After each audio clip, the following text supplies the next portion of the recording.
Hello, my name is Brooke Knowles. Today's May 3rd, 2020. Today I'm covering the skeletal system. These are my talking points. And I do have a list of just the names of the bones.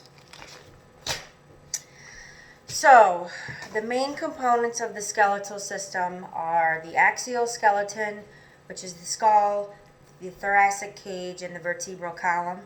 Then you have the appendicular skeleton, which is everything else around that. Your pectoral girdles, pelvic girdle, upper limbs, and lower limbs.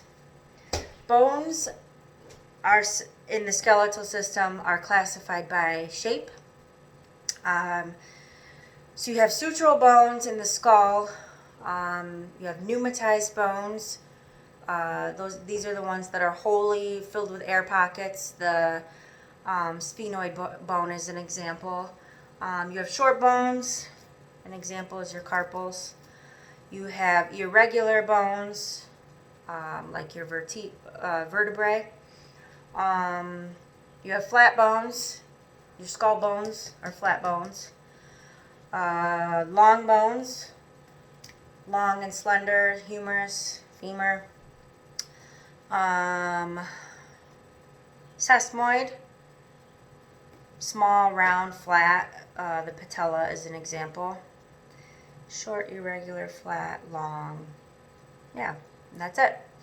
All right, now I'm going to point out every bone.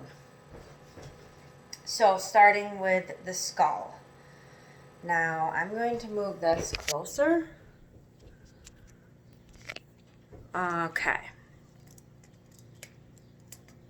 Frontal bone.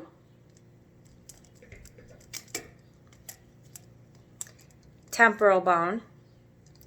Sphenoid bone. Parietal bone. Occipital. Other side, same thing. Temporal, sphenoid, parietal. The ethmoid is right in behind that, right here where my probe is. That's the ethmoid bone. That is all of the brains of the skull. Now, your facial bones. You have your two maxilla. That goes here. This is the lower jaw is the mandible. Your cheekbones are the zygomatic, one on the other side. Two nasal bones, one on each side.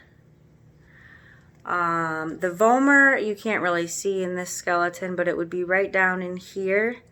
The inferior nasal concha would be right about here.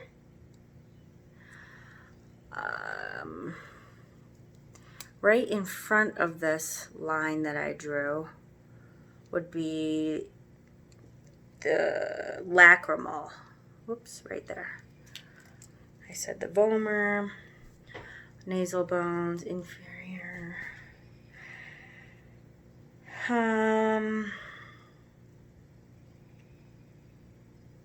Palatine is going to be inside the mouth. You really can't see it in this guy very well. But it would be like roof of your mouth. That's your palatine bone.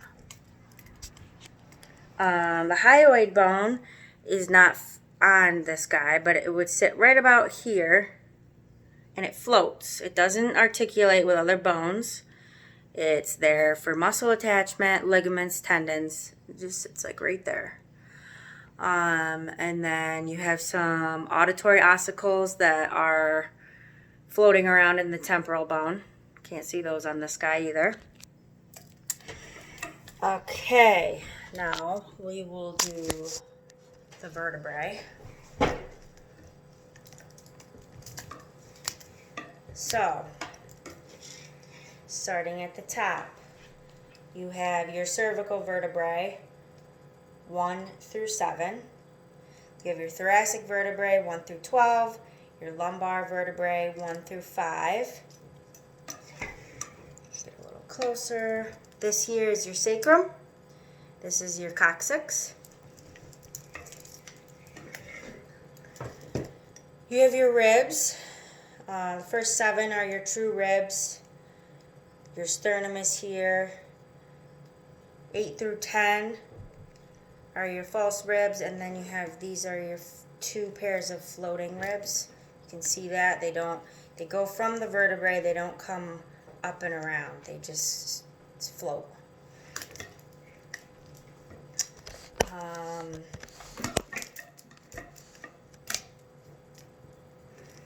Okay.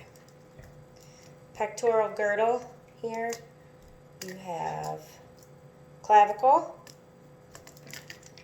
scapula, humerus, radius, ulna.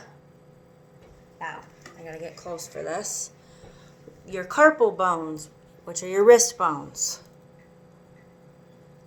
You have scaphoid,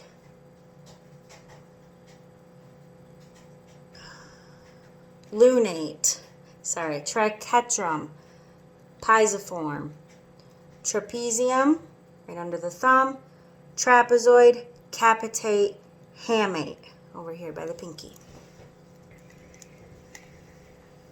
You have your 2 hip bones here, 1 and 2. Femurs.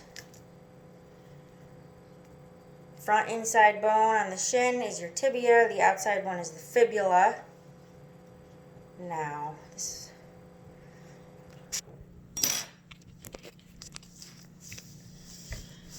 and your foot. I'm going to use my pinky for the pointer. This is your talus. The heel, capitate. Ouch. In front of the talus is the calcaneus right here. This is your medial cuneiform under the big toe. Intermediate cuneiform. Then your lateral cuneiform. Then you have a cuboid bone, which is right here on the outside. And then your calcaneus. You have the metatarsals, 1 through 5. And then the phalanges. You have a proximal and a distal on the big toe, and then the other ones have proximal, middle, and distal. And same with the fingers. You have metacarpals, 1 through 5. And then you have your phalanges, the proximal phalange on the thumb and the distal, and then you have proximal, middle, and distal on the other 4 fingers. And that is all of the bones. And the clinical application for me as an occupational therapy assistant studying to be an occupational therapist is we see a lot of patients who have fractures. So a large number of the people that I see have had a hip fracture. We teach them how to follow their weight-bearing precautions, how to do transfers while following the precautions. We teach lower body dressing while following the hip precautions. Same thing with if it's a femur fracture, humerus. So basically for us, it's really important to know when we see the physician's referral and the medical diagnosis, if it says humeral fracture or hip fracture, femur, patella, we need to be able to know what bone is that referring to, where is it located in the body, and what we need to do to help this person go about their everyday life and still let that bone heal the way it needs to. And that is all.